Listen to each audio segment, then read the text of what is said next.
तो वेलकम है दोस्तों, नमस्कार है आप सभी का। देखिए आज की इस वीडियो में हम लोग बात करने वाले हैं हिस्ट्री के पेपर का, जो भारतवर्ष का पेपर होता है, ठीक है। यानी कि आइडिया ऑफ भारतवर्ष या फिर आइडिया ऑफ भारत जो बोलिएगा, इसमें आपके इंपॉर्टेंट क्वेश्चन है, वो आपके सब्जेक्टिव भी है, ऑब्जेक्टिव भी है, ठीक है।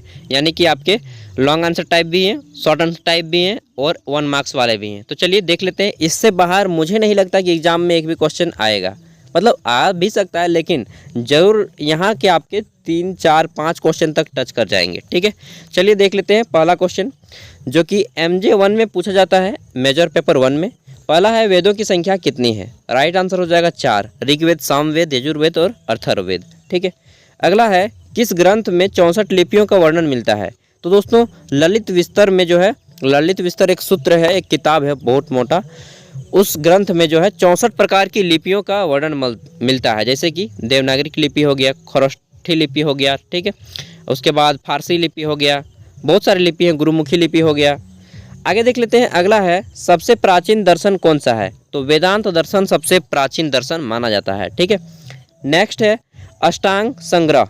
तो आपने नाम सुना होगा अष्टांग संग्रह, जैसे कि अष्टांग हृदयम, अष्टांग बहुत सारे हैं, ठीक है। तो अष्टांग संग्रह रचना किनका है? वाग्भट्ट जी। वाग्भट्ट जी एक प्राचीन काल के चिकित्सक थे। चरक, महर्षि चरक जो है ना, बस उन्हीं के समझ लीजिए कि वाग्भट्ट जी एक प्रकार के शल्य चिकित्सक थे, ठीक है, सर्जन थे, सर्जरी करते थे। आगे देखते हैं, तांबा कहाँ से प्राप्त हुआ है या होता है? तांबे की खान कहाँ पे है? तो राजस्थान खेतड़ी में है तांबे की खान, ठीक है। प्राचीन काल से यहाँ से तांबा निकाला जा रहा है। अगला है, सबसे प्राचीन वेद कौन सा है? ऋग्वेद है सबसे प्राचीन वेद। इसी वेद से गायत्री मंत्र का उच्चारण भी उत्पत्ति हुई है, ठीक है।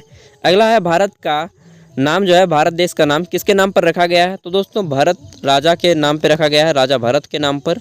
और ये शकुंतला तथा दुष्यंत के पुत्र थे, ठीक है। और बाघ की जो दांत गिना करते थे उस टाइम पे, जब छोटे थे ये बाघ के साथ खेला करते थे, बाघ की दांत गिना करते थे, इतनी उनमें क्षमता थी, ठीक है। अगला है, वेदांग की संख्या कितनी है? तो संख्या मैंने लिख दिया। वेदांग के कितने अंग होते हैं? तो 6 अंग होते हैं, ठीक है। नेक्स्ट, उपनिषदों की संख्या कितनी है? तो 108 उपनिषद है।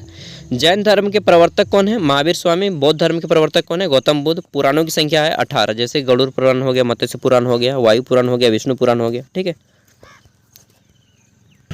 अब देख लेते हैं शॉर्ट आंसर टाइप क्वेश्चन, यानी कि लघु उत्तरीय प्रश्न। ये आपके 2 मार्क्स के हो सकते हैं, 3 मार्क्स के हो सकते हैं, 5 मार्क्स के हो सकते हैं, ठीक है। वैसे आपके एग्जाम में जनरली जिस टाइप से पूछा जाता है उसी टाइप से पूछा जाएगा। तो चलिए देखते हैं। यहाँ पे पहला क्वेश्चन है कि वेदांग किसे कहते हैं? वेदांग किसे कहते हैं? इंग्लिश में है कि who is no as Vedang. अगला है क्वेश्चन नंबर 2, उपनिषद किसे कहते हैं? इंग्लिश में है कि व्हाट आर द उपनिषद्स, ठीक है। आगे देखते हैं तीसरा क्वेश्चन, इसमें पूछा गया है कि दर्शन किसे कहते हैं? What is Darshan. नेक्स्ट है चौथा नंबर, पर्यावरण क्या है? यानी कि व्हाट इज एनवायरनमेंट, ठीक है। नेक्स्ट देख लेते हैं। अगला है, अंतर्देशीय व्यापार की परिभाषा दें। इंग्लिश में है कि give the definition of inland trade, ठीक है। आगे देख लेते हैं छठा क्वेश्चन, इसमें पूछा गया है कि भारतीय संस्कृति की परिभाषा दें। इंग्लिश में है कि give the definition of Indian culture. Next है 7 नंबर की, भारतीय इतिहास का स्वरूप लिखिए। Right the nature of Indian history. Next है आपका, भारतीय चित्रकला की विशेषताएं बताइए। इंग्लिश में है, या फिर कला की विशेषता बताइए, चित्रकला चाहे कला, ठीक है। इंग्लिश में है कि what are the characteristics of Indian painting, ठीक है। आगे देख लेते हैं क्वेश्चन नंबर 9, इसमें है कि प्राचीन भारतीय वैज्ञानिकता पर प्रकाश डालिए। इंग्लिश में है कि throw light of the ancient Indian scientist, ठीक है। नेक्स्ट है आपका, आयुर्वेदों के गुणों की व्याख्या करें। इंग्लिश में है कि explain the properties of Ayurveda, ठीक है। प्रॉपर्टीज मतलब गुण होता है। अगला है कि प्रारंभिक समुद्री व्यापार का वर्णन करें। इंग्लिश में है कि describe the early maritime trade, ठीक है। नेक्स्ट क्वेश्चन है 12 नंबर में कि प्राचीन भारतीय प्रौद्योगिकी की व्यवस्था कैसी थी? यार क्या हो गया, मैंने देखिए सुबह उठा है वो मैंने, और चलिए बाद में बताएंगे वो सब, कि how was the ancient Indian technology system, ठीक है। प्राचीन भारत में प्रौद्योगिकी की व्यवस्था कैसे थे उसको बारे में बताना है।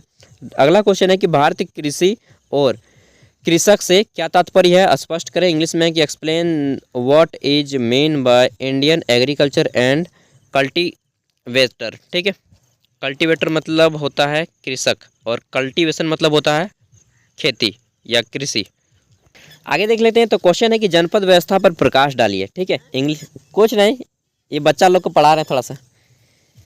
इंग्लिश में है कि throw light on the district system. ठीक है, आगे देख लेते हैं नेक्स्ट क्वेश्चन, क्वेश्चन नंबर 15। इसमें बोला गया है कि पर्यावरण संरक्षण से आप क्या समझते हैं, what do you mean by environmental protection. यहाँ पे आप कुछ और भी दे सकते हैं, डेफिनेशन भी दे सकते हैं। ठीक है, what do you, sorry mean he होगा ज़्यादा बेटर, मैंने इसीलिए मीन को लिखा है।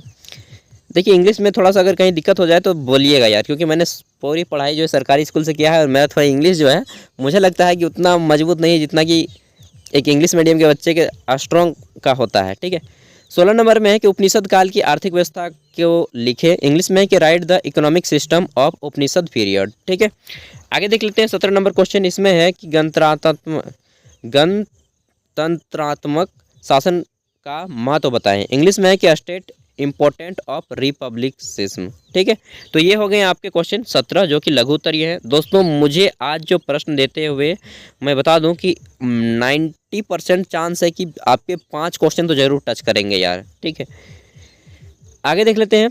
अब यहाँ पे लॉन्ग आंसर टाइप क्वेश्चन में मैं आपको टोटल 6 क्वेश्चन दिया हूँ। इसमें है कि भारतीय शिक्षा प्रणाली पर लेख लिखें। इंग्लिश में है कि right an article on Indian education system. ठीक है, आगे देख लेते हैं। अगला क्वेश्चन है कि ग्राम स्वराज की अवधारणा का महत्व समझाएं। इंग्लिश में है कि explain the importance of the concept of gram swaraj. ठीक है, महात्मा गांधी बहुत जोर देते थे इस पर, ग्राम स्वराज पे। अगला है भारतीय आर्थिक व्यवस्था पर विस्तृत प्रकाश डालिए। इंग्लिश में है कि